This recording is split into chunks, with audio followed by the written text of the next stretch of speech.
মেয়ে স্কুল থেকে পুচকে একটা নয়নতারা গাছ দিয়েছিল, তো সেটাকে রিপোর্টিং করাটাই ছিল কাজ। ওরা নিজের হাতে রিপোর্টিং করবে।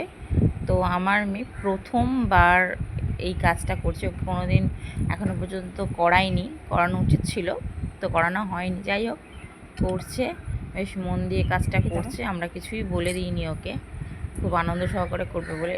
তো এরকমভাবে চাপতে বারণ করছিলাম, চেপে দিচ্ছিল মাটিটাকে। তারপরে এটার একটা স্টিল ছবি তুলে স্কুলে পাঠাতে হবে। তো এই যে ছোট্ট পুচকে গাছটা দেখতে পাচ্ছ, ছোট্ট একটা টবের মধ্যে নয়নতারা গাছটা ছিল।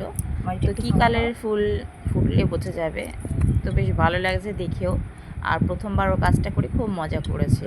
দু হাত দিয়ে নাও, দু হাত দিয়ে আর করো। আমারও ভীষণ ভালো লাগলো দেখতে ছোটো ছোটো হাতের, জন্য ভিডিও না করে থাকতে পারলাম না। তো চলো, পরে আরও গ্রো করলে গাছটা অবশ্যই তোমাদের সাথে শেয়ার করবো। টাটা।